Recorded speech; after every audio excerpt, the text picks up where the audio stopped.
Bueno, estamos acá en este vivo que desde la Manzana de las Luces, en este día tan especial, tan particular para la historia argentina, el 10 de diciembre, y un día tan especial para el presente argentino, como es la discusión que está habiendo en este mismo momento en el Congreso Nacional sobre la discusión de la ley de aborto seguro, legal y gratuito.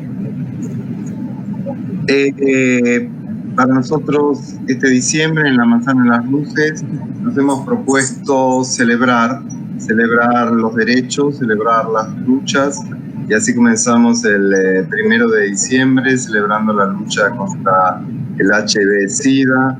Seguimos celebrando los cuerpos y la diversidad de los cuerpos que trae presente el Día de la Discapacidad. Celebramos los levantamientos en Chile con la manzana chilena, y seguimos celebrando, y hoy para celebrar el Día de los Derechos Humanos vamos a abordarlos desde otro lugar y vamos a hacer coincidir cumpleaños y celebraciones, y también estamos celebrando los 10 años de Habeas Corpus, un festival de performance que se realiza en la ciudad de Córdoba.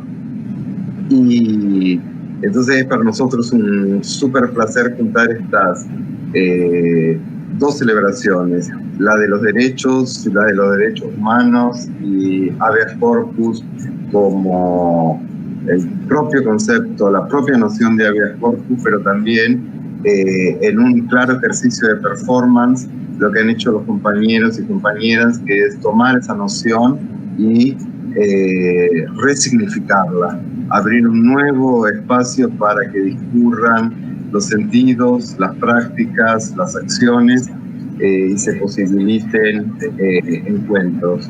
Eso es y viene siendo Habeas Corpus, desde el propio concepto y desde hace 10 años en Córdoba. Y para eso están con nosotros Esteban Rizzi y Pato Valdés, que tienen ¿cómo va? ¿Todo bien? Ha sido un placer tenerlos en esta Manzana de las Luces online.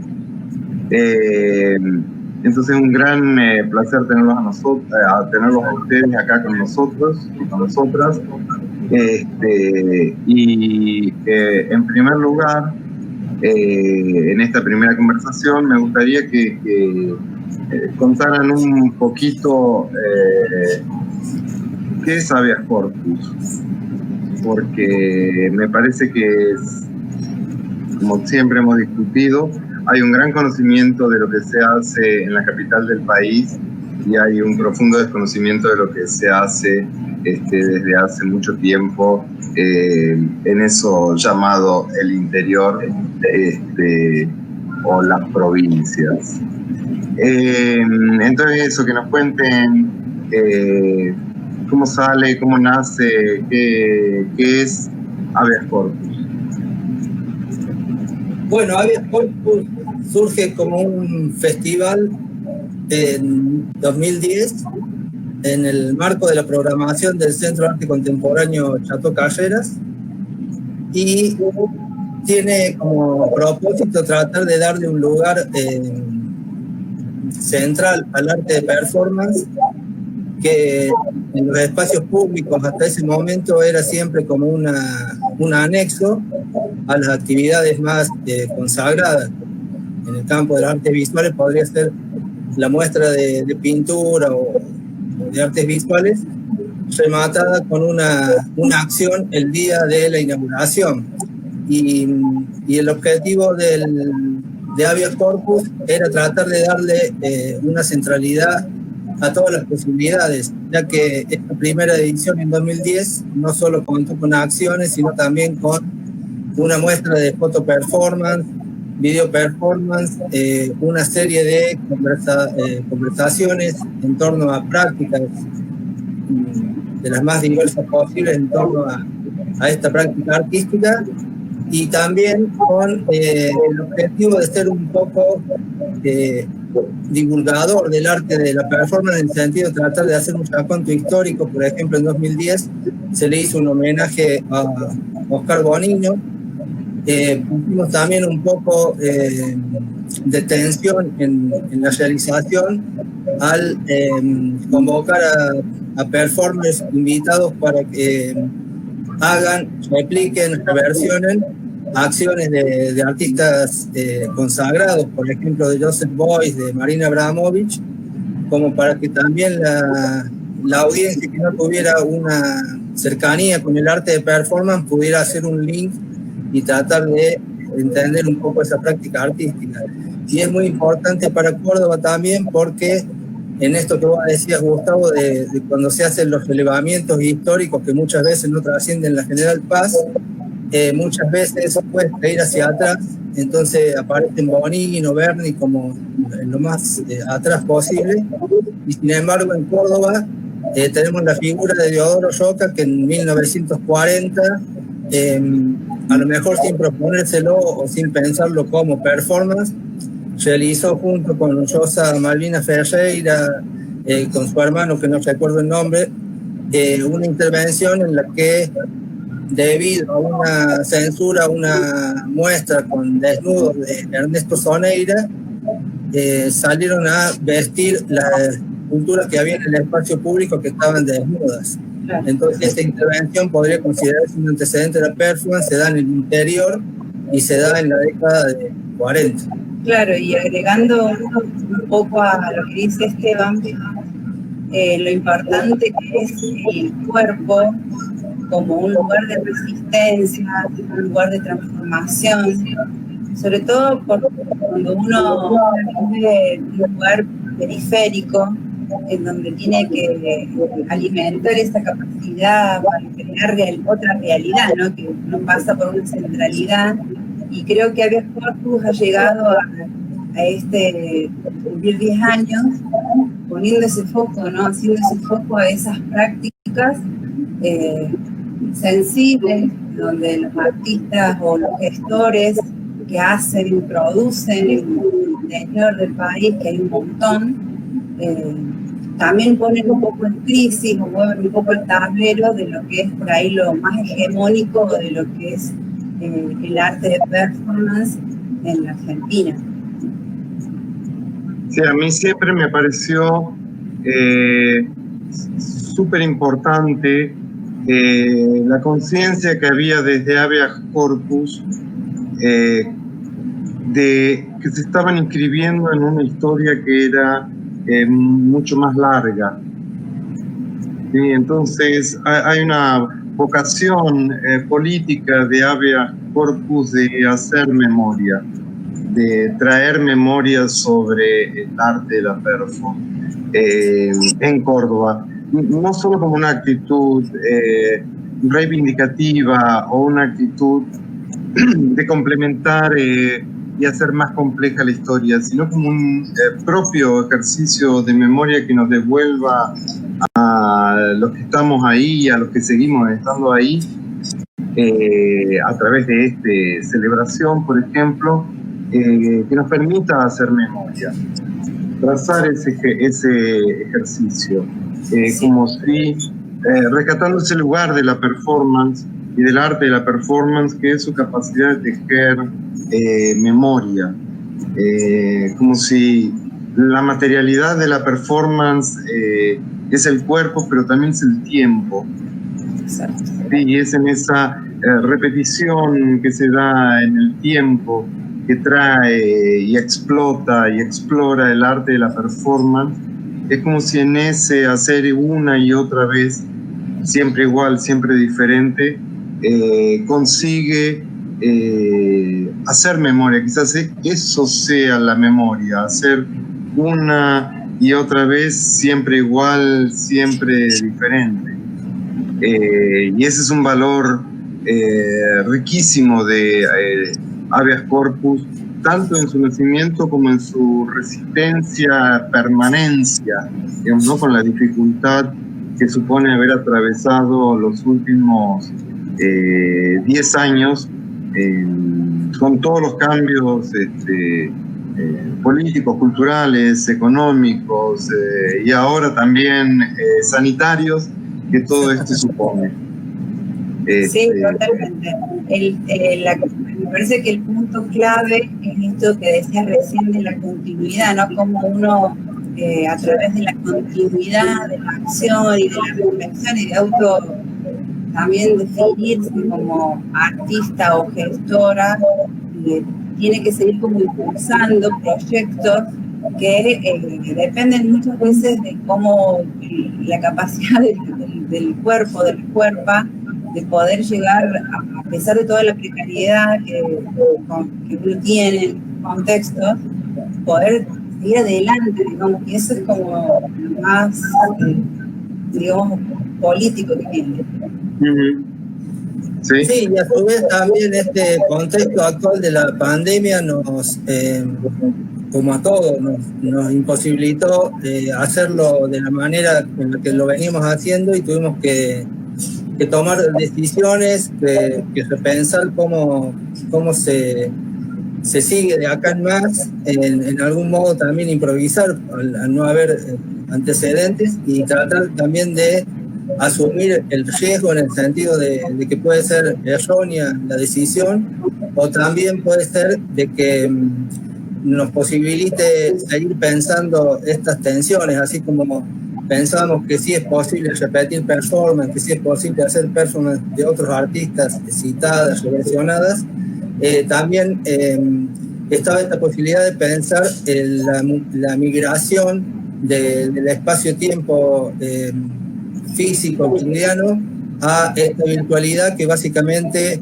se somete al imperativo de la imagen y de la bidimensión, y en ese sentido también reflexionamos en torno a que si bien la performance es el arte del cuerpo, el arte corporal, en algún punto también como que ha ido en estos diálogos que íbamos teniendo con Pato para llevar a cabo estas acciones y por ahí contradictorias, porque dijimos que no se hace, pero estamos haciendo esto, también pensar nuevos formatos y en el sentido de que esa centralidad de lo corporal se fue acentuando en detrimento por ahí de lo que en algún tiempo le dio origen a la noción de arte de performance, que era el arte de acción, siendo que la acción en su representación a través de la imagen, a través de la cámara de video, a través de la fotografía, puede ser evidenciada. Las cuestiones corporales no tienen esa suerte, digamos. Hay artistas que trabajan con aromas, que trabajan con el tacto, que trabajan necesariamente con el involucramiento de la audiencia, y eso se ve limitado, pero la posibilidad de hacer arte de acción no está limitada. Entonces también es un momento para repensar, y como vos bien dijiste, Gustavo, el 30 de septiembre, cuando fue la fecha justo que hicimos una conferencia, qué pretenciosa una conferencia, hicimos una charla, surgió la idea también de pensar la post-performance, y en ese sentido también pensar cómo sigue habeas corpus. A lo mejor esto es un ensayo general para el futuro de habeas corpus. Es como por ahí pensando como una invitación, digamos, para volver al cuerpo, pensándolo desde este tipo de relaciones también, porque la pandemia, todo este cambio brusco que nos hace desarmar estructuras o ciertas convenciones que teníamos tan arraigadas, nos hace, digamos, tener o repensarnos desde otro tipo de encuentro, porque estamos en una situación de crisis crítica, en donde es muy importante a todos, digamos, decir, bueno, a ver, ¿qué está pasando con esto que estamos haciendo? ¿Cómo llegamos? Es que a mí ahí me parece interesante pensar que el arte de la performance no solo tiene la posibilidad de reinventarse, por su propia materialidad, sino que también tienen la obligación de hacerlo. Es como si el arte de la performance fuera aquel que de cada dificultad hace una posibilidad. El arte de la performance en el citar, descontextualizar y hacer de nuevo, ¿sí? Creo que tiene esa capacidad generativa, tiene esa capacidad poética, esa capacidad de hacer, de generar, ¿sí? Y esa capacidad de generar en parte funciona a partir de esto, de hacer de ciertas dificultades o ciertas limitaciones, ¿sí? Porque los cuerpos están, lo que no está en la relación entre los cuerpos, entre las cuerpas, ¿no? Un tipo de relación entre las cuerpas, porque los cuerpos están acá del cuerpo presente, digamos. Claro, con calor, con etcétera, las cuerpas están acá. Entonces, ¿cómo? Y que hablamos esa vez, como pensar en una post-performance. ¿Sí? Y que la post-performance no toma, no viene en este tiempo pandémico, no viene esa post-performance a reinstalar la antigua performance en tratar de solucionar los problemas que traería la virtualidad, sino que instaura otro régimen, un régimen post-performático, digamos, ¿sí? Que sea capaz de pensar un cuerpo escindido de alguno de los sentidos, escindidos del tacto, escindidos del gusto, que curiosamente es lo que el COVID quita, gusto y olfato. Entonces me parece que ahí hay una super oportunidad que tiene, digamos, pensar en post-performance, y en este sentido esto sería un ensayo post-performático. Digamos, sí, la prueba para ver cómo sigue. Claro, Habeas Corpus al cumplir 10 años da un salto hacia la post-performance, digamos. Bueno, en este sentido también, Gustavo, aparece esto que vos decías recién de cómo el arte de performance trata de abordar la memoria, y es muy interesante este desafío porque muchas veces esa memoria tiene que ver con esto de que la performance es una conducta 2 veces actuada, es una experiencia ritual de repetición y renovación. Y en este momento no sabemos qué repetir porque no tenemos conciencia de una situación similar. Entonces ahí aparece un abanico creativo y también es un desafío y una posibilidad para poder instalar nuevas formas de no solo pensar esta práctica artística, sino pensar nuestra cultura, pensarnos como sujetos sociales. Sí, también lo importante es cómo te pega en la cuerpa, en los cuerpos, ver de qué manera apelar también a cierta sensibilidad, a qué tipo de percepciones se abren, se descubren y se manifiestan, digamos, en una misma, para poder tener una relación o para poder tener relaciones, digamos, diferentes, porque cambia la estructura, se modifica, hay algo que se estabiliza. Entonces es muy importante, si bien hay limitaciones del cuerpo, pero en cierta forma volver al cuerpo es como para mí una de las consignas como recontra importante para poder trascender, digamos, esta virtualidad. Hay que buscar nuevas formas, nuevas maneras de encontrarnos, porque es lo que nos toca vivir en este momento. Entonces tenemos como que, bueno, ver cómo llegamos a eso, cómo lo trascendemos. Buenísimo. Compañeros, así me parece que estamos más o menos en el tiempo que nos dimos para esta conversación, así que antes de terminar, digamos, me gustaría que nos cuenten cómo vamos a celebrar esta fiestita. Digamos así, ahora te hicimos la bienvenida. Este fue el comité de bienvenida, te da la bienvenida a la fiesta de Habeas Corpus Performance, 10 años de performance. Ininterrumpidos, sí. Y esperemos que siga. Exacto, y sí.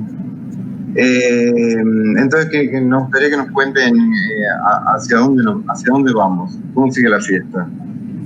Bueno, la propuesta para hoy día es tratar de hacer esta combinación de la video performance que muchas veces posibilitan estos medios tecnológicos o dispositivos técnicos a través de una video performance de Daniel Acosta, después una acción en vivo junto con la presentación de un video que vamos a estar haciendo público mañana en nuestro canal de YouTube de Miguel Sumaría.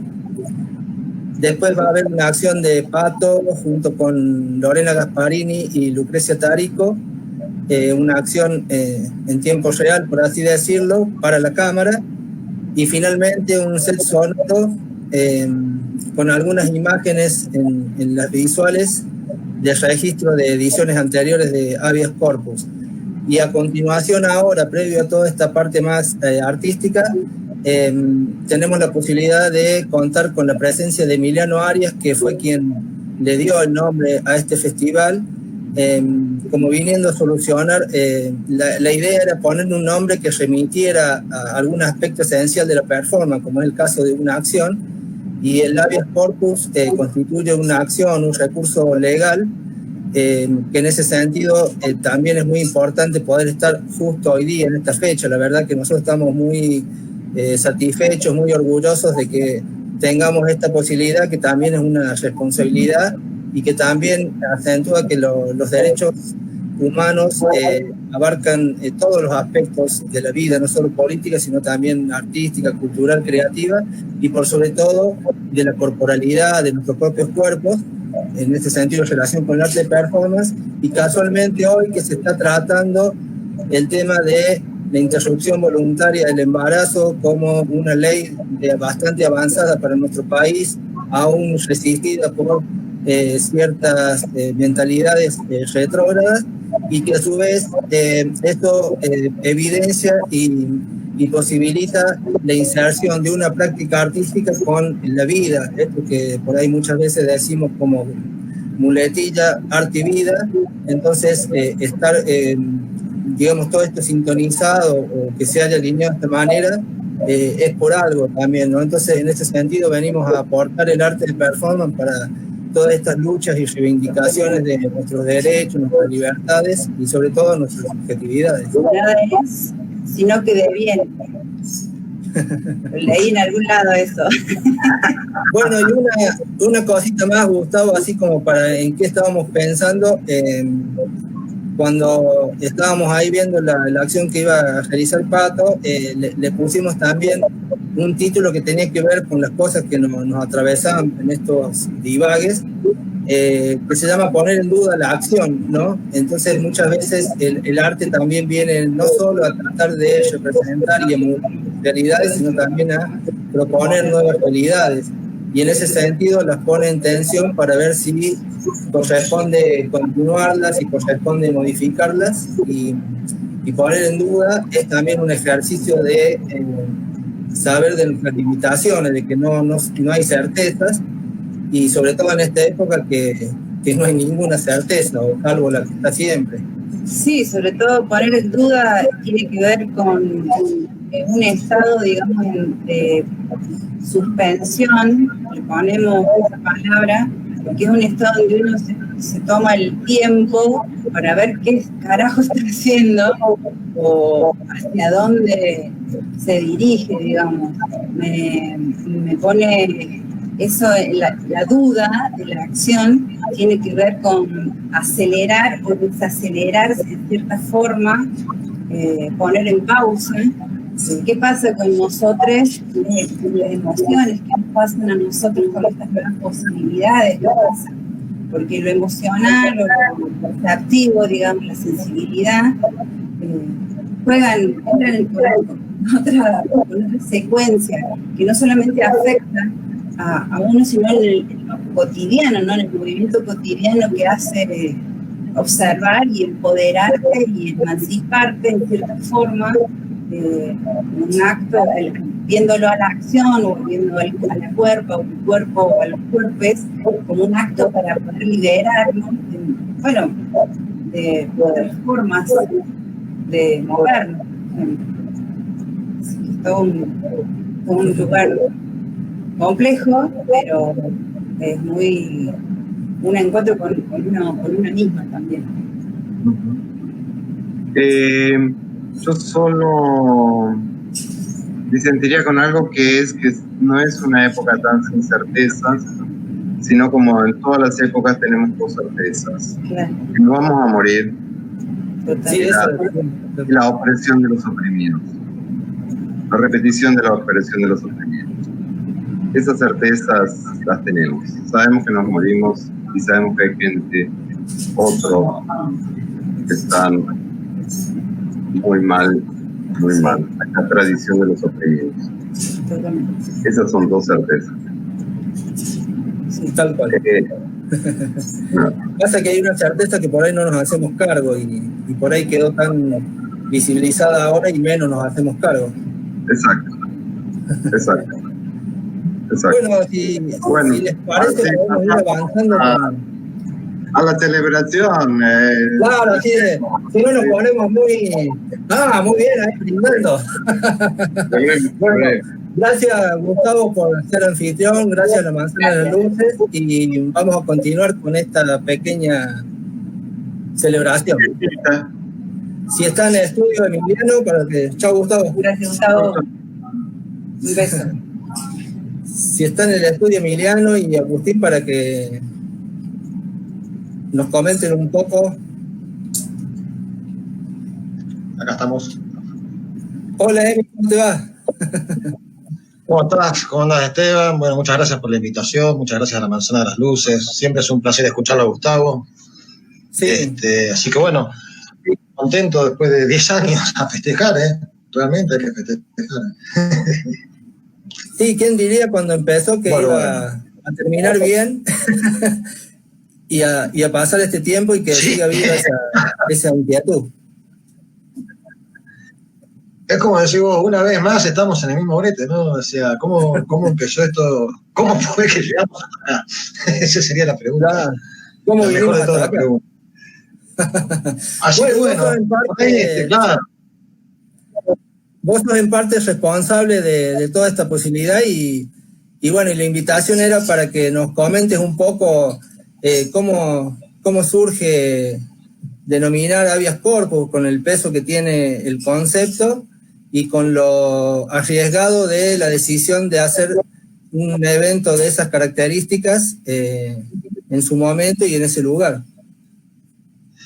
Bueno, en ese caso yo medio como que me parece que habría que poner en contexto un par de cosas, ¿no? O sea, en realidad, antes de llegar al origen en sí del evento, habría que ver cómo nosotros estamos hablando primero que nada, tomando en cuenta, como decía Gustavo, de que estamos desde el interior y en Córdoba, desde lo que se conocía como Centro de Arte Contemporáneo, así de largo era el título, y que primero que nada fue una gestión que asumimos con Gustavo Brandán, en la cual estuviste vos y un equipo de gente muy notable, que primero que nada transformó ese espacio que es un centro de arte contemporáneo, cambiándole el nombre a Chateau, que era Chateau Carrera, Chateau CAC, y que implicó fundamentalmente un giro con respecto a los lenguajes que se trabajaban históricamente. O sea, fue uno de los primeros, una experiencia bastante jugada en muchos lenguajes contemporáneos, video, performance, también arte por internet, streaming, un montón de elementos que en aquella época además eran muy limitados, muy sorprendentes, pero que también en cierta manera, como decía Gustavo, había una conciencia de todos de lo histórico y de un poco, si uno quiere, el atraso histórico que tenía desde un espacio público abordar determinados tipos de lenguajes que ya sabíamos que no tenían menos de 100 años de existencia en la historia de la humanidad, por lo menos, ¿no? Si nos remitimos a los futuristas y a las primeras vanguardias. Y como dijiste vos, también nos podemos citar a Deodoro Roca, y también además de Bonino, en el caso de Córdoba en los 70, imposible olvidar la antibienal, ¿no? Del 66, en la cual hasta el propio Cacho Brandán, claro, que participa haciendo una de las primeras performances tales como se denomina y como corresponde al concepto.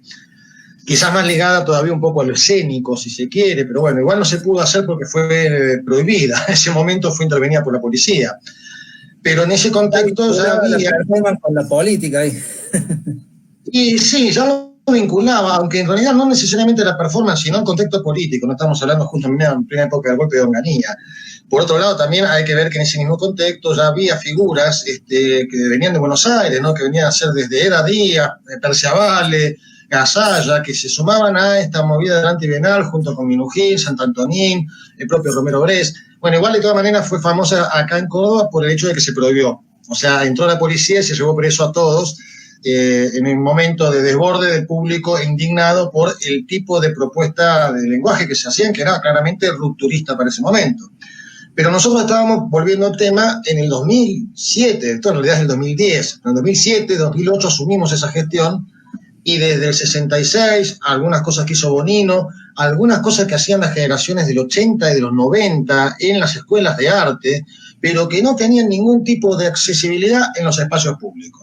Entonces ahí había uno de los primeros puntos disruptivos, porque no tenía espacio, no era reconocido como tal ese lenguaje. Recién por primera vez hay un premio en performance en el año 2006, ¿no? O sea, recién ahí se instituye y estaba dentro de lo que vendrían a ser premios emergentes, o sea, para gente de menos de 30 años. Con lo cual era una injusticia porque había gente que hacía 30 años que ya estaba haciendo performance, que tenía 50, 60 años, muchos registros, incluso una trascendencia local, nacional e incluso internacional, y quedaba siempre como disminuida esa parte. Nosotros creo que nos deberíamos remitir primero que a un evento en el cual Gustavo participó como jurado junto conmigo, si mal no me acuerdo, con Jorge Villegas, que fue la primera selección de, claro, Chateau Loading. Chateau Loading era un proyecto, un programa de financiación de 3 obras o de 3 artistas o de 3 productos por lenguaje. Estaba videoarte, performance, instalación, work in progress, ¿no? Que fueron varias categorías y entre esas la de performance fue una de las que más satisfacciones nos dio. Implicaba que cada una tenía una producción, una preproducción propia, o sea que en ese sentido teníamos que atender a cada trabajo, digamos, no en un sentido de muestras colectivas, sino que fue de clase puntual cada una y en ese sentido, más tomando en cuenta que la performance tiene este carácter de inmediatez, digamos, de ser básicamente temporal y por lo tanto el registro, lo que se pueda capturar fotográfico, fílmicamente, era tan importante como toda la producción en sí de lo que implicaba el uso del espacio y del cuerpo y de otros recursos más, según la propuesta. Es por eso que en realidad el éxito de Loading fue un poco lo que impulsó a esta propuesta. Yo me acuerdo en el 2010, principio del 2010, que tenemos una reunión en la oficina de Gustavo Brandán, ahí en el Chateau, que marcamos la idea de hacer un festival de performance, o sea, hacer algo que abarcara 2, 3 jornadas y que pudiera contener y que sirviera también esto, de asentar y dejar asentado que esto existe, que esto se está haciendo, que esto es parte de las poéticas, de las construcciones del sentido que en ese momento estaban haciéndose, que sean en un espacio público, o sea, que sea, y me parece que ese es el concepto que lo une al nombre, en la esfera pública, ¿no? Y en ese punto, cuando buscamos nombres, claro, uno se remite a esto, como decía Gustavo, de antecedentes. ¿Qué antecedentes y qué conciencia de la historia uno tiene de la performance? Como más de una vez hemos hablado de esta categoría de Rosenberg, como una ausencia planificada de arte. El cuerpo, fundamentalmente, era el determinante y el detonante. Poner el cuerpo como soporte, el cuerpo como campo de batalla, como signo, el cuerpo como estas prácticas ritualizadas cotidianas que en realidad, como decía Gustavo, cuando uno las desestructura, las desconstruye, encuentra un montón de elementos interesantes para la reflexión, ¿no? Un poco lo que decía la idea de lo liminoide de Turner, que en su momento habré cursado con Gustavo en Historia de la Cultura. Yo creo que en realidad también en ese sentido, cuando pensamos en habeas corpus, que es un término legal, lo concatenamos a esto. ¿Qué es habeas corpus? En realidad, como, digamos, marca nuestra historia de nuestro país, justamente el 10 de diciembre, con el homenaje al Día de los Derechos Humanos, marca una historia terrible, ¿no? Es un recurso constante y cotidiano que se tuvo que utilizar durante varias épocas, no solo en los 70, muchas veces antes también, en los 60 y en 50, para que aparezca el cuerpo. También. Sí, y en la actualidad también, por supuesto. Es una figura real que es, hay un cuerpo desaparecido, hay un cuerpo, tiene que haber un cuerpo. O sea, la existencia del cuerpo está, la existencia del cuerpo se tiene que manifestar y lo tiene que de alguna manera declarar, lo tiene que constatar el Estado o la esfera pública. Entonces nosotros en realidad un poco hicimos un juego de palabras, o sea, ¿cuál es el cuerpo que estamos haciendo aparecer? El de la performance, ese que no está visibilizado, ese que habría que hacer visibilizar. Jugamos un poco con esta idea de cuerpo aparecido, de cuerpo desaparecido y de cuerpo performático. En ese sentido, un cuerpo que no estaba, un cuerpo que no había, implicaba en realidad darle un lugar a un lenguaje que es la performance y volver en ese sentido a revisar, digamos con un término muy amplio, poder revisar hacia atrás, hacia el presente y dejar hacia el futuro una propuesta que más allá de que no pensamos que iba a durar 10 años de festival, lo cual es maravilloso, es un esfuerzo terrible de ustedes, de vos y de Pato, pero que en ese momento fue significativo para que por lo menos en una institución pública quedase este tipo de desarrollo, de dinámica que problematizase el cuerpo. Pensando que además las performances, la resistencia que se tenía en algunos casos por desconocimiento, por miedo, por pudor, por moral, por prejuicios, obviamente, y también porque igual tuvimos que algunas cosas, en algunos casos tuvimos que limitarnos o leer los reglamentos, las leyes, hasta donde se podía, me acuerdo, digamos, trabajar el tema sin llegar a tocar fenómenos, por lo menos no del espacio público. Hubiéramos estado en otro espacio, no nos hubieran importado. No es que nos queríamos portar bien, pero necesitábamos que no nos generáramos un conflicto que no era el que buscábamos. Me acuerdo, por ejemplo, con el tema del esgrafiado, no del esgrafiado, perdón, escarificación. La escarificación, exactamente, sangre y cal. Sí, lo que fue el quilombo de Sangre y Cal, cuando pretendieron un grupo de artistas sacar sangre con un bioquímico, obviamente, y que eso se mezclara con cal, y pintáramos la Casa Rosada, como lo ordenó Sarmiento en su momento, ¿no? Un poco de historia. Sí, en realidad no lo pudimos hacer y el título, me acuerdo, fue Sangre, Sudor y Lágrimas. Pero de todas maneras, sí, se pidió para todo. De todas maneras, fue impresionante esa primera puesta en escena de... Hubo una interrupción ahí. Tuvimos la posibilidad, gracias a estar involucrados en una formación en gestión cultural y junto con Gustavo, que para asesorarnos sobre los inconvenientes y las dificultades que podía ser de un artista haciéndose una escarificación ahí en el Centro de Arte, nos asesoró Alejandro Capato, que era el abogado que representó a León Ferrari cuando lo censuraron por su obra Civilización Cristiana Occidental.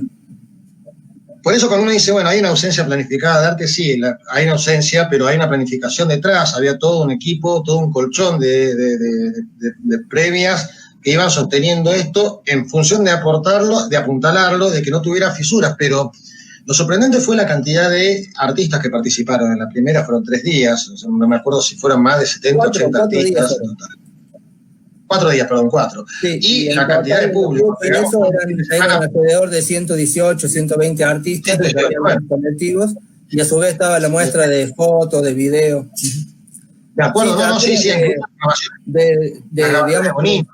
reunir todo y obviamente, bueno, nos quedaron cosas pendientes, pero también era un objetivo tratar de dar cuenta de todo lo que se había hecho antes, que no veníamos a descubrir nada, sino que veníamos a hacer una apoyatura, un trampolín para todo lo que se había podido hacer. Volviendo entonces al concepto de habeas corpus y de la idea de esfera pública, veníamos a poner en valor. Me parece que era un poco la estrategia, poner esto que no estaba visible desde el Estado. Y creo que ese ha sido el punto principal. No obviamente ha sido lo único que ha conseguido consolidar el lenguaje de performance en Córdoba y en el interior, pero fue un punto de partida importante porque no solamente participaron artistas de Córdoba, del interior, de otras regiones, y eso también de alguna manera fue creciendo y circulando en los años siguientes. Yo me quería acordar también de que cuando trabajamos esta idea, bueno, no está lamentablemente Agustín, seguramente con alguna complicación, pero que en su momento la vinculación con lo político... En la ESMA. Sí, parece que estaba complicado por eso, pero me refiero a la vinculación con lo político, muy importante también, que en ese contexto no nos olvidemos que también se reabre el E2, o sea, se abre y se consolida como un espacio de memoria, donde me acuerdo que se trabajaron varias propuestas. Una de ellas, primero fue Córdoba M, si no mal no recordás, donde vos participaste con una performance, No, perdón, en la muestra del D2 con Carlos Trini, me estoy confundiendo. Después se tuvo Córdoba M. Y esto que estamos viendo fue una acción, sí, que fue la obra de Cepol, ¿no? Que es en realidad un acrónimo de López, o sea, en realidad, hablando al berre, como dijera en el lunfardo, esta propuesta, claro, que fue de Iván Ferreira, y que marcaba la desaparición de López luego de su declaración cuando declara contra los juicios de lesa humanidad, y su desaparición después implicó que este artista y escritor, Iván Ferreira, utilizara la palabra Cepol en muchas circunstancias, y en particular en este caso se animó a hacer justamente como la obra de un albañil, ¿no? Una puesta en escena muy interesante, obviamente trabajando con gente que sabía más de albañilería que de performance, calando las letras como si fueran los cimientos. Sí, me acuerdo que trajeron la mezcladora, se pusieron todos. Ahí está Agustín hablando, y pusieron obviamente la faldeada que correspondía, la mesa, la tabla, los vinos en caja, el sodeado o el priteado, como se le dice acá en Córdoba, que también es parte de la estética. Todo el ritual, que además sorprendió a todo el resto de la gente, porque bueno, aparte, tomemos de vuelta en cuenta que es un museo que está hecho en una casa, un castillo del siglo XIX, donde todos terminaron después de trabajar comiendo falda con la mano, con pan y tomando vino con priti, que fue parte también porque no nos olvidemos de aclarar que tuvimos la suerte que nos auspiciaron una bebida energizante muy conocida, que esos días también, entre el vodka y algunas bebidas, fue también parte de la alegría y de la fiesta. Ese marco que hoy estamos viendo no existe más. Celebramos hoy. Claro, unas fiestas que fueron así. Y bueno, ese marco que nosotros vemos hoy no está más, todo ese bosque ha sido cambiado por un hermoso jardín, que no sé si es tan hermoso, muy soleado, con el sol de Córdoba, es terrible, pero en aquel contexto, ese bosque, por ejemplo, fue muy utilizado en varias circunstancias, por todos. Me acuerdo de la performance de una cita a Vanessa Bicroft que hizo Pato, del grupo 100 Pies. Me acuerdo también de haber usado la torre, no quedó ningún espacio de la casa que no se usara. En ese sentido también usó el parque. Claro. No, me acuerdo incluso de la suicida que se tiró a la pileta con el frío que hacía la noche, desnuda, que fue terrible, todo el mundo que le dio una sensación de frío espectacular. Claudia, yo creo que se llama. Yo creo que en ese sentido yo podría asociar un poco ahí, en particular ahora, y esto que decía yo de la idea de la reivindicación de lo político, ¿no? Un poco como decía, lo que fue Córdoba M, que fue una muestra después hecha en el Cható, lo que fue también Córdoba de Memoria sería, y lo que fue también en su momento, de alguna manera, una reminiscencia al uso del cuerpo del silbetazo, que siempre de una u otra manera es una de las más antiguos vínculos que en nuestro país tenemos relativo a los derechos humanos y las obras de arte. Pero, por último, quería ver este tema de que, una de las cosas que además tienen que ver con la puesta en valor del lenguaje, ¿no? Y esta búsqueda de la performance como si estuviéramos buscando un desaparecido o un invisibilizado, está también en la idea de la territorialización. Para mí tiene que ver con eso. La esfera pública es territorializar el cuerpo. De alguna forma es hacerlo presente, es dejarlo constancia. No es efímero, la performance es efímera, el cuerpo no. Eso hay que tomarlo en cuenta. Exacto, evidenciarlo. En ese sentido, medio como que me sigue cerrando esto que estamos hablando. ¿Cómo será la post-performance? Bueno, es cierto, la virtualidad, lo cibernético, ya viene reemplazando, es parte de la ortopedia tecnológica que tenemos, pero que ahora nos ha llevado. Es una prótesis, tal cual.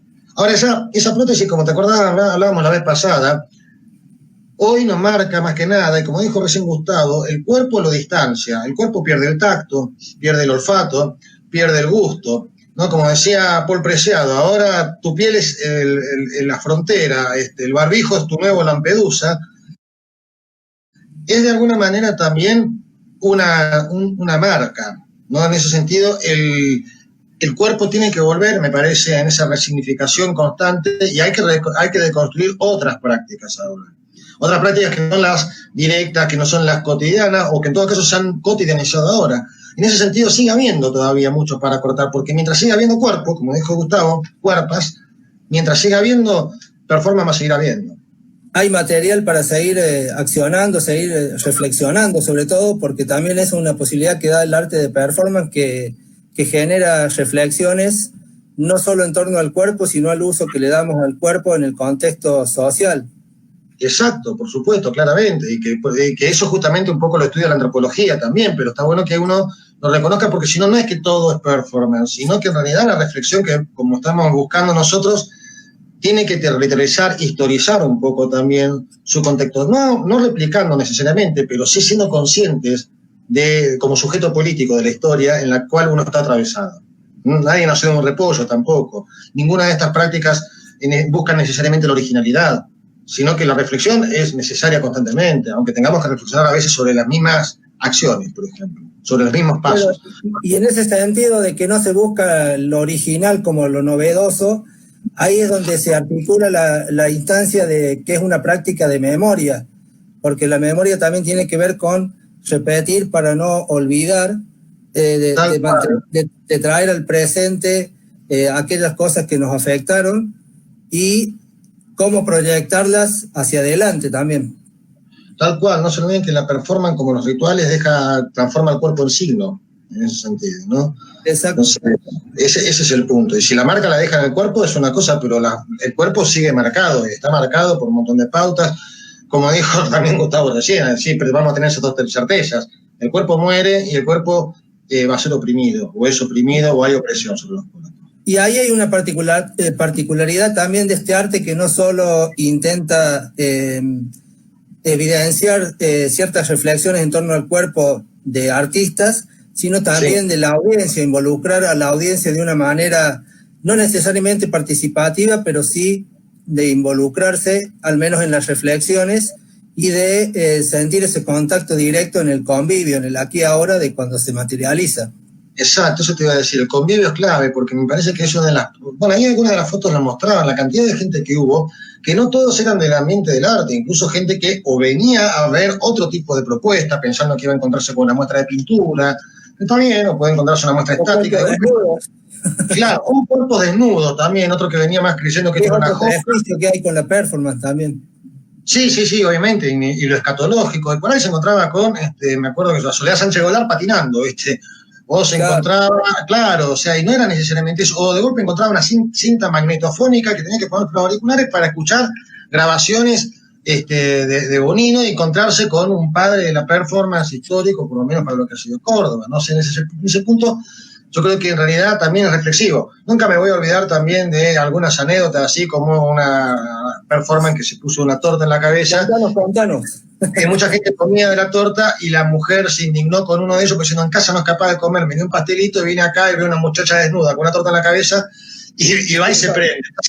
De golpe eran escenas de todo tipo. Por supuesto que eso pasa muy por lo anecdótico, ¿no? Y en realidad también incluso hubo de todo tipo de propuestas, o sea, que iban desde la más fuerte hasta la menos, incluso algunas que nos superaron, o todo, no es que nos superaron, sino que llegó un momento en que había tanta cantidad y tanta variedad que uno entraba al baño y encontraba una performance. Me encontrabas a la torre, las oficinas dejaron de ser oficinas, me acuerdo, había acciones en las oficinas, había acciones en cualquiera de todos los ámbitos. Y eso fue quizás maravilloso, porque en realidad era intenso y duraba 8 horas por día. Ese era el tema, Empezábamos a las 7 de la tarde. A la audiencia de que en nuestro canal de YouTube de Habeas Corpus se puede ver videos de esa primera edición y hay un compilado que muestra también estas intervenciones que, por ejemplo, Hugo Martínez hizo una acción en el baño off del festival y que gracias al registro la pudimos ver porque tuvo casi ningún espectador y todo ese tipo de cosas fueron las que posibilitó Habeas Corpus, que después quedaba ahí como la necesidad de seguir comentando sobre lo acontecido, e incluso tuvimos esas cuestiones de imponderables. Por ejemplo, el primer día que pensábamos que no iba a haber nadie, porque para quienes no conocen Córdoba, el Centro de Arte Contemporáneo está a 15 kilómetros del centro, un día jueves, y justo cayó feriado por un santo y nadie lo había tenido en cuenta, porque nadie era tan santulón, entonces, nos salvamos.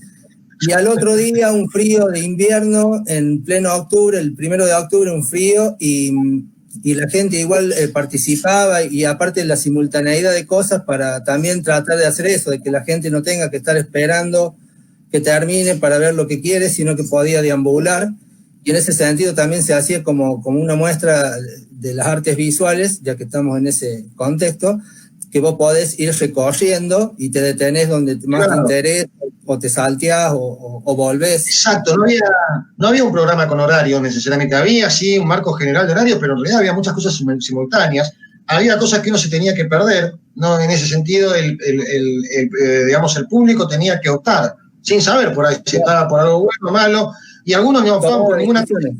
Claro, y otros no tomaban decisiones, se quedaban dando vueltas por el parque y de golpe se encontraba con las performances, o de golpe se encontraba con las acciones o las actividades. Pero sí está claro, como decía Gustavo, que en el interior, y por lo menos para lo que fue en nuestra época, fue una de las épocas más potentes de producción. Hace 10 años atrás, ya ha pasado mucho tiempo, pero el Chateau CAC fue en su momento, por lo menos entre el 2009 y el 2011, durante esos 3 años, un pequeño barquito hundido que brilló, porque había capacidad de producción, pero sobre todo había capacidad artística, y la hay. Y en ese sentido Córdoba pudo mostrarse el nivel y la cantidad de producción que tiene, y también el público ávido de encontrarse. Hoy vos lo han vivido en otras circunstancias, con otras instituciones, con otro tipo de marco, con otras alianzas, pero si se mantiene es porque sigue siendo todavía una vidriera, sigue siendo una necesidad para mí. Sí, y en ese sentido, Emi, que recién hablábamos un poco volviendo al concepto de habeas corpus y que haya un cuerpo y que aparezca dónde está, en qué condiciones está, este sería un buen momento como para aprovechar el insert y invitarlo a Daniel Acosta a que nos presente su video performance, que casualmente se llama Aparecidos, y que nos cuente un poco de su proyecto, que él también es gestor y viene, creo que 15 años tiene el proyecto Sos Tierra, y en ese sentido, qué buena esta posibilidad que nos da la Manzana de las Luces de poder estar combinando distintas experiencias de generar espacio para artistas y audiencia, y sobre todo porque hace poco ocurrió el Continuo Latinoamericano de Performance, que también hizo una reunión de estas experiencias acaecidas en Argentina en el contexto de un evento latinoamericano. Hola Esteban, ¿cómo estás? ¿Me escuchan? Sí, perfecto. Sí. Ah, buenísimo. Bueno, perdón, che, pero vos sabés que no conseguía, me pedían el código, no sé qué, bueno, al final pude entrar. Tenés media falta. Bueno, mira, en principio, digamos, te contesto la pregunta de cómo fue, digamos, la realización de el video corto que te pasé. Eso fue, digamos, en función de tu invitación, es algo específico. Y bueno, aproveché, digamos, un poco un día fantástico, hace más o menos una semana, y me fui a Plaza de Mayo y ahí, digamos, llevé pañoletas, pues yo fui docente en la Universidad de Plaza de Mayo, ya hace esto es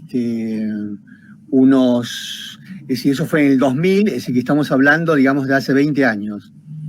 Ahí estaba, digamos, en la cátedra, digamos, en la cátedra, digamos, que habíamos organizado con Vicente Cito Lima, de performance, mural y arte acción, digamos, ¿no? En ese momento, las madres hice un mural y me regalaron unas pañoletas que son las que llevé a la plaza y que están en el video, que después supongo que lo veremos.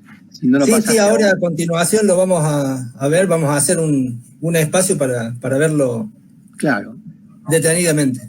Bueno, en principio, digamos, un poco, yo creo que esto lo hablamos, creo que el monolito, donde alrededor de eso están, digamos, un poco pintadas las pañoletas de las madres. Yo creo que lo que hacen las madres, o lo que hicieron las madres en sus orígenes, allá, digamos, por el 77, cuando arranca, 76, no recuerdo, creo que fue 77, si mal no recuerdo. Es decir, que estamos hablando de más de 40 años, estas rondas. Yo tengo la impresión de que por su estética, por sus principios, por su compromiso, realmente yo podría decir que el hecho de involucrar de tal forma, con tanto peso, con tanta fuerza, en plena dictadura, y después me parece que realmente es una performance de altísimo nivel, donde no solamente lo digo yo, sino que, digamos, es algo que se está comentando mucho ya hace bastante tiempo. Así que, bueno, yo diría que volví, digamos, a esa plaza y ahí, digamos, con los elementos, con la pañoleta, arriba de la pañoleta pintada, algunos materiales orgánicos, digamos, porque había mucho viento que puse, digamos, para que no se volara la pañoleta. Me parece que el intento fue recordar detrás de la Casa Rosada y enfrente del... ¿Cómo? Del Cabildo. Del Cabildo, enfrente del Cabildo, en ese entorno que tiene que ver con nuestra historia, con nuestra libertad, con estas ideas, digamos, de justicia, etcétera. Digamos, me pareció eso muy emocionante, muy fuerte, y fue lo que realicé durante casi 4 minutos, 3 minutos 15, 3 minutos 20, ¿no? Bueno, si les parece, podemos aprovechar este momento como para ver ese video. Si estás ahí, Brian, quita estas caruchas y ponenos ese video. Dale, vamos. Vamos.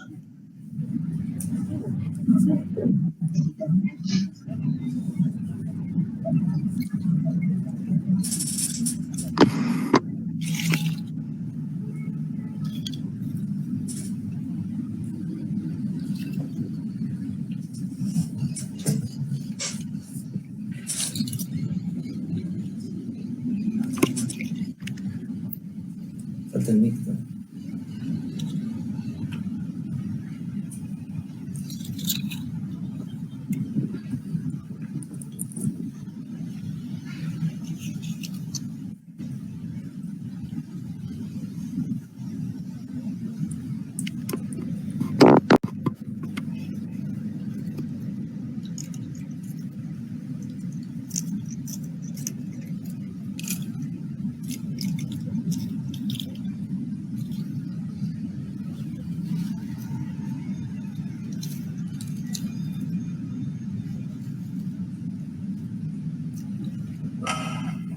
Tiene esa capacidad de morir y esa capacidad.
Qué interesante, Daniel, cómo se juxtaponen ahí estos símbolos de resistencia, no solo la lucha performática de las madres, madres y abuelas, sino también de los elementos de la naturaleza como también un modo de manifestar una resistencia a esos símbolos del poder que son estos edificios que mencionabas antes, la Casa Rosada por un lado y por el otro el Cabildo.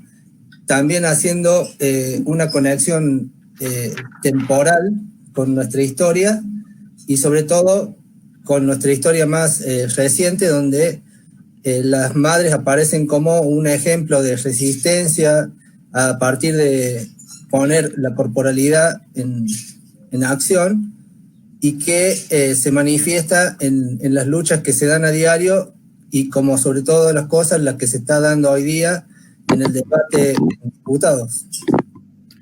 Sí, tenés razón. La verdad que es un día sumamente histórico, porque bueno, esperemos, digamos, que avance la ley ahí en diputados y después en senadores, con esta ley tan importante, digamos, por la libertad, digamos, la libertad, digamos, que habría que tener en los enormes casos de abortos, ¿no? Además de eso, lo que vos comentabas anteriormente, digamos, es decir, estar alrededor de ese monolito, digamos, que ha dado tanto que hablar y la idea de libertad y de independencia, digamos, tan buscada, tan deseada, te diría hasta el día de hoy, producto, digamos, de las presiones que tenemos a nivel internacional, las deudas en la cual nos han dejado, y esta necesidad, digamos, de rápidamente retomar el camino, digamos, de mayor trabajo, de mayor igualdad, con libertad, ante este monolito, ante esta Plaza de Mayo, me parece muy emocionante. Libertad, digamos, que no es solamente pensada, como leí hace poco, en términos, digamos, de libertad individual, sino en términos, digamos, de libertad social, de libertad, digamos, realmente colectiva, de libertad social, de libertad, digamos, de buscada colectivamente, digamos, para realizar los más caros sueños en la cual hay tanta sangre derramada, de compañeros, digamos, revolucionarios en siglos pasados hasta ahora. Así que bueno, realmente me parece muy bien que en primer lugar el colectivo de ustedes que se llaman Habeas Corpus, que me parece muy importante, como pedido de libertad, y segundo, digamos, tomar la fecha de los derechos humanos, que realmente, bueno, ya hace más de 200 años, digamos, creo que se ha escrito a partir de la Revolución Francesa, pero que sin embargo deja mucho que desear con respecto, digamos, a estos temas en muchísimos países como el nuestro, ¿no? Así es, Daniel, y bueno, para nosotros ha sido un honor poder compartir contigo esta propuesta que nos hace la Manzana de las Luces y la fecha que nos asigna, como realmente como lo expresábamos al principio, un honor, un orgullo por un lado, y por otro lado un desafío y una responsabilidad, y en ese sentido vale la situación como para seguir poniendo en relieve esta práctica artística que es el arte de performance, y sobre todo en este sentido de que el arte de performance trasciende muchas veces las prácticas estéticas, y en ese sentido se vuelve vital, se vuelve como bastante interesante, y poder ser parte de la divulgación y la continuidad y la posibilidad de visibilizar estas prácticas es realmente algo que nosotros hacemos con mucho cariño. Pedimos disculpas porque cometemos errores por ahí más de los que quisiéramos, pero bueno, tratamos de generar las posibilidades para que estas prácticas no se detengan. Si te parece, Daniel, vamos a seguir con este recorrido celebratorio de invitados e invitadas, y vamos a tener a Miguel Sumaría, que está desde otro lado del globo. ¿Cómo estás, Miguel? Acá, resistiendo. Compañero poeta. Bien ahí ese pañuelito. ¿Cómo anda usted?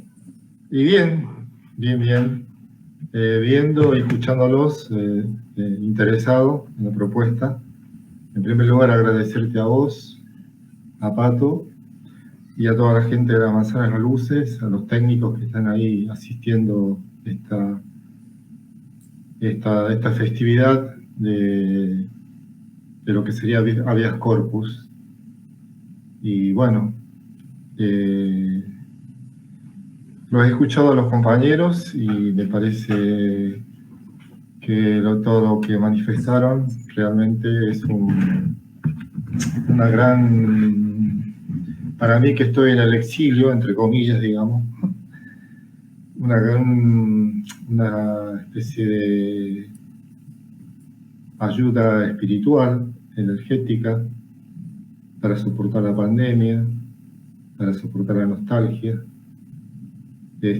Cuando uno está lejos de la patria, extraña mucho algunas cosas pequeñas que uno dejó, pero sin embargo siempre tiene la esperanza de volver. Bueno, tal vez por eso soy tanguero, además de ser artista plástica, ricotero. Bien ahí. Bien ahí.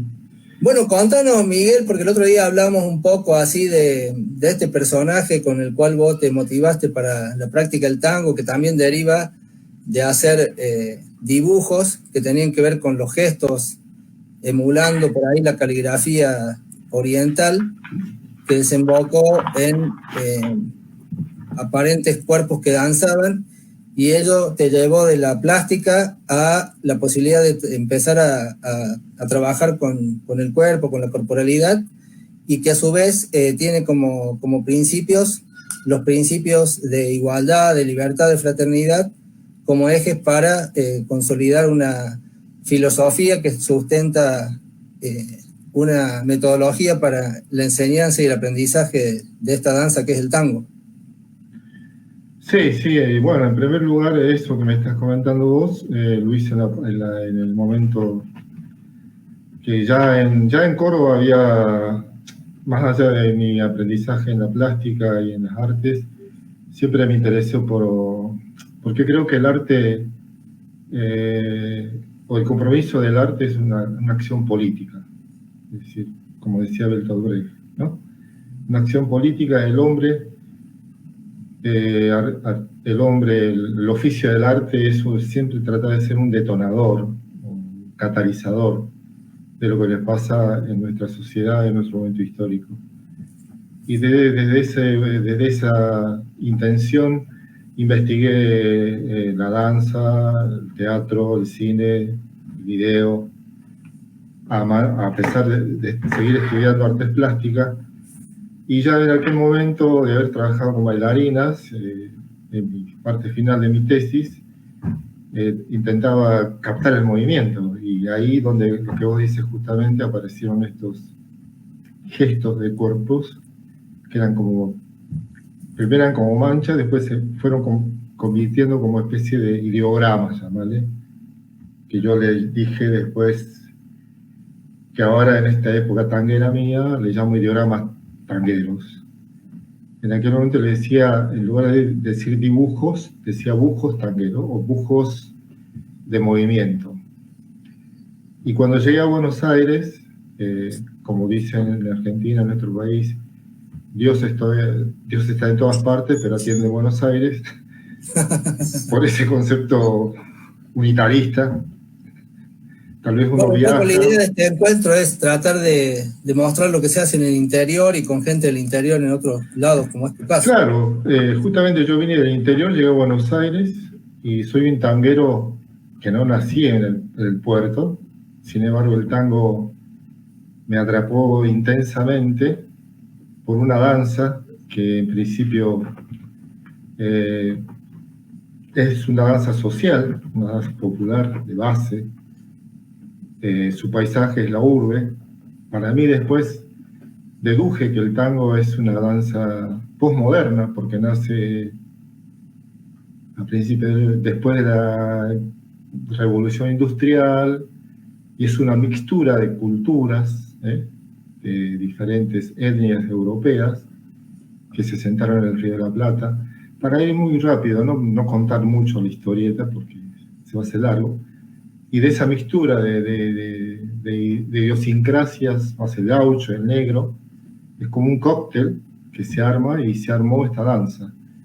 Y apareció en las partes más bajas, si se quiere, del puerto, que le llaman los burdeles, lo que decían, porque ahí se viene el origen del tango, de los conventillos. Y bueno, y su paisaje es la urbe. Y es una danza generalmente que nace como contestataria contra lo establecido. Por eso inclusive en las crónicas primarias, periodísticas que el tango danza, a los bailarines, a veces como era danza prohibida, una danza obscena, no se podía bailar en un salón público. Por eso lo bailaban en los lugares marginales, si se quiere. Y nació primero como movimiento, es decir, en los lugares que se bailaba, los músicos tocaban, no sé, polcas, habaneras, chutís, vals, y las parejas se bailaban abrazadas, sin saber qué estaban haciendo. Se bailaban porque los cuerpos querían sentirse, querían tocarse, y todo el tiempo era una danza improvisada, digamos, como lo que ustedes hablaban de la performance, ¿no? Ese estado inmediato del cuerpo que no está especulando mentalmente, sino está accionando desde la parte interna. Y entonces, a partir de lo emocional, que los bailarines provocaban a los músicos, aparece después sobre esa base rítmica y corporal la danza, la música del tango. Entonces, y bueno, después los músicos van a captar el movimiento y desarrollan la estética del tango. Y bueno, y a partir de que el tango ya se hace música, bueno, históricamente se empieza a combinar la música y el movimiento. Bueno, pero más allá de eso, lo que porque ya sería demasiado hablar sobre la historia del tango. Para mí lo más importante que puedo contar en este momento sería: la danza del tango básicamente es una danza de improvisación, es una danza de abrazo, es una danza de iniciación, porque en alguna medida hay que conocer algunos códigos corporales para aprender a bailar. Es una danza de ritual, y como vos dijiste hace un momento, es libertaria, es fraterna e igualitaria, que son los principios de la Revolución Francesa, que son los principios básicos de esta danza del tango. Porque además, a través de la improvisación, uno se está, como ustedes dijeron hace rato, ¿no? Se está reinventando todo el tiempo. Porque uno puede bailar un tango con una persona, baila el mismo tango con otra persona y cambia. Y aunque bailaras con la misma persona el mismo tango 3 veces o 4 veces, los tangos son diferentes. Es decir, todo el tiempo uno está como reinventando.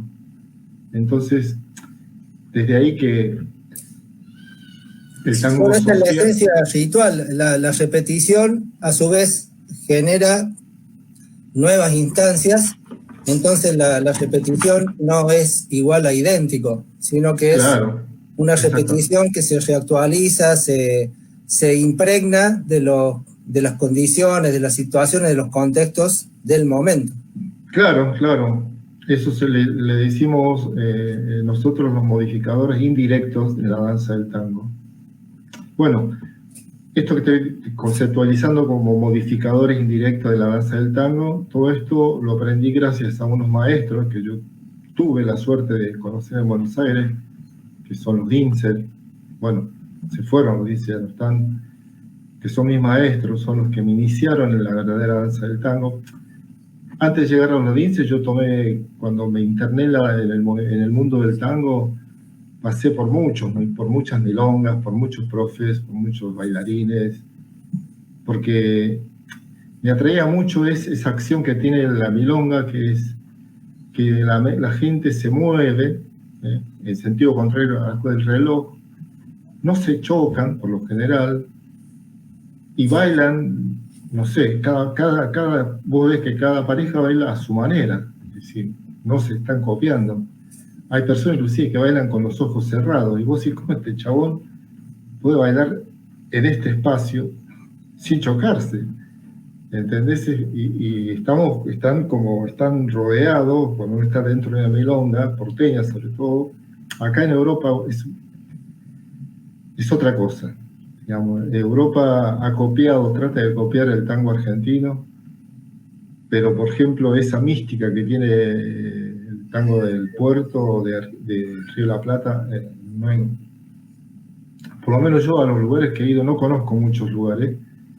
He estado, ponerle, en Berlín, he estado en Atenas, he estado en alguna ciudad de Holanda, en Estambul. Estambul algo de eso tiene, por ejemplo, que hay mucha gente bailando y no se chocan. Los turcos la verdad que bailan bien, pero el ambiente... Bueno, de ahí vienen los derviches que son especialistas en no chocarse. Bueno, los derviches son unos locos porque están moviéndose, no sé, en un ritual también, se bailan girando, pero vos... Y no se marean. Claro, cuando hacen el stop, quedan como petrificados, es decir, no se les mueve nada. Y van girando, después se van cambiando, después haciendo un ritual como de 4 posiciones, y 5 serían. Y giran sobre una música muy monocorde, que tocan tambores y una guitarra, y después, no sé por qué causa, si no hay nadie que, o por lo menos uno que está viendo el espectáculo, lo ve y dice, alguien tiene que decir stop. Nadie dice stop, se paran, no sé, o tal vez sea que la música que ya la tiene internalizada, los 5, stop. Se pusieron van cambiando de posiciones, sí, pero giran. Stop. Bueno, y hablando de stop, Miguel, hagamos una stop acá de esta charla y vos nos ibas a mostrar una serie de ejercicios previos para la situación esta del traslado del peso del cuerpo, de buscar el equilibrio, de un modo haciendo aptitudes de tus dotes de profe. No, sí, pero más que todo a mí lo que me gusta es bailar. Yo me considero más bailarín que profe. Bueno, deleitate y deleitanos. Bueno, digamos lo que coordiné con vos era un poco hacer, porque como te mencioné hace un momento, yo tuve la suerte de conocer a mis maestros, los Binzel, y como te propuse hacer como una pequeña acción sobre un mecanismo que tiene la danza del tango que yo desarrollé, que se llama técnica de la mecánica, donde lo único que se hace es trasladar el peso del cuerpo, el eje. Hay 2 mecánicas básicas en el tango, que hay que conocerlas bien. Es el eje, el traslado del cuerpo del punto del eje, la disociación, porque todo el tango siempre se está disociando torso y piernas, tiene un movimiento entre el torso y otro en la pierna, y parece que tener muy claro dónde está el eje de tu cuerpo. Entonces estas caminatas que voy a hacer, que son muy simples, y juegos por el pasaje del cuerpo, los dice, trabaja mucho eso. Estas caminatas que te muestro es lo que siempre tratamos de hacer para introducirlo a cualquier persona a la danza del tango. No es que se baila así el tango. No, claro, sí. No, es una mecánica para que el cuerpo se vaya adiestrando en el pasaje del cuerpo, claro, en el conocimiento del eje, para después jugar con eso, para después improvisar, para después conocer el cuerpo del compañero, porque primero está lo individual. Cuando uno se va al abrazo está lo dual, y no hay un momento que le llamamos nosotros como el chequeo, y a través del abrazo uno chequea a la compañera, mi compañera me chequea a mí, porque esto es sin hablar, es decir, y uno ahí siente, como ustedes decían, ¿no? Lo que provocó el corona ahora, el olor, siente, uno tiene cada momento tiene un distinto sabor en la boca, y después el cuerpo, el tacto. El corona nos destruyó a nosotros tangueros, por ejemplo, no sé, es mierda, con el perdón de la palabra. Todo bien. Que bueno, que ahora estamos en una situación de, bueno, por lo menos esto que me estás proponiendo vos, me activa, ¿no? Porque todo este año acá en Europa he estado como paralizado prácticamente.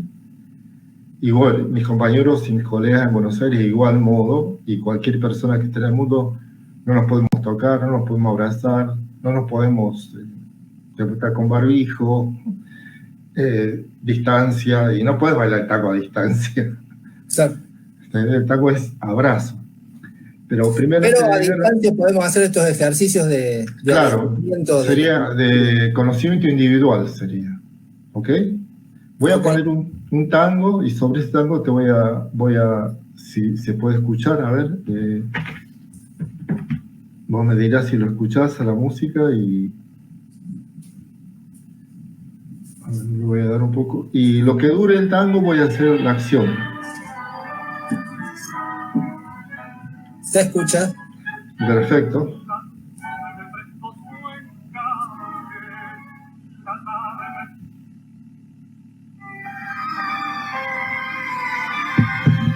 Bueno.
bailongo, patoteo sentimental, esconde bajo tu risa muchas ganas de volar. Ya los años se van a pasar y en mi pecho no entró un querer. En mi vida tuve muchas vidas, pero nunca una mujer. Cuando tengo los copas de mar, de mi pecho comienza a surgir el recuerdo de aquella mujer que me quiso de verdad y yo ingrato abandoné. De su amor me entregué, que pudiera sentirlo después, sin pensar que los años al correr iban crueles a amargar a este rey del cabaret.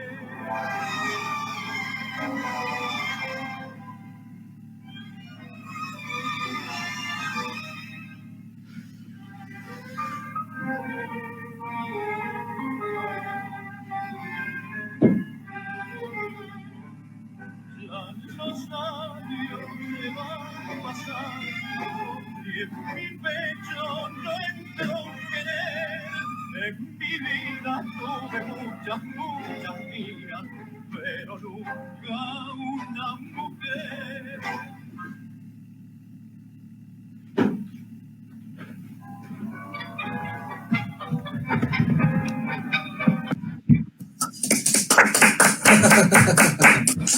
¡Qué nostalgia, qué nostalgia!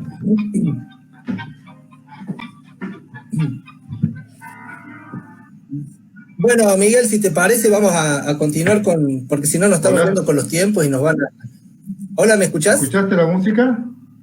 Sí, se escuchó perfecto y fue muy interesante ahí tu hábitat, Sí, que por un momento se tiñó de Buenos Aires.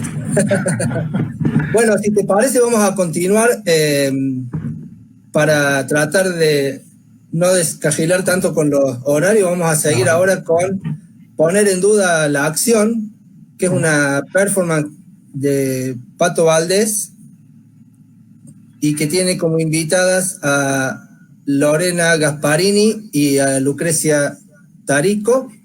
Y bueno, les dejamos con ellas. Gracias.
Bueno, acabamos de ver esta acción de Pato Valdés, Lore Gasparini y Lucre Tarico. Les agradecemos y vamos a invitar ahora para hacer un saludo a quienes todavía están acá en el estudio. Disculpen. Para hacer una pequeña despedida antes de que haga su set sonoro Ariel. Con si está Gustavo, si está Pato, para que nos despedimos así cuando Ariel termina la audiencia. Liberamos la audiencia. Primeramente agradecer a los artistas que han estado acompañando en este momento, a la gente que está comentando en el chat, a ver, la verdad que estamos muy contentos, insisto con esto, de poder estar en esta fecha con esta propuesta para tratar de mantener vivo Habeas Corpus, que no podíamos dejar pasar de largo estos 10 años para celebrarlos, hacer algo aunque sea mínimo, y bueno, en ese sentido queremos estar en contacto con ustedes para ver cómo sigue esto, pero probablemente esto sea un experimento para futuras apariciones de Habeas Corpus. Le damos un saludo para agradecer nuevamente a Manzana de las Luces por habernos dado esta posibilidad, a Brian, que se bancó todos nuestros caprichos para que esto salga tan prolijo como viene hasta ahora. Más allá de las prolijidades de uno. Muchas gracias, Brian. Muchas gracias, Manzana de las Luces. Pato, no sé si querés saludar. Sí, sobre todo quiero agradecer no solamente a los artistas que están hoy presentes, sobre todo a Gustavo y a Manzana de las Luces, sino a todos aquellos artistas que le ponen el cuerpo día a día, a pesar de todas las adversidades, que la única forma, digamos, de mantenernos vivos es a partir de poner el cuerpo en acción. Así que, más que nada, emocionada por el día y el contexto en el que estamos viviendo, y celebrar que esto continúe a pesar de todas las adversidades que podamos llegar a tener. Así que, muchas gracias. Bueno, que sea ley, y nos despedimos con Ariel Cisali, que va a hacer un set que se llama Hidral. Ariel Cisali un personaje alucinante de la ciudad de Río Cuarto, un artista que se formó en filosofía, que estudió también artes visuales en la Libero Pierini de esa ciudad, y que también egresó de la Universidad Nacional de Córdoba, al igual que Miguel Sumaría. Y bueno, lo dejamos con él. Deleítanos, Ariel. Gracias por tu presencia. Y chao.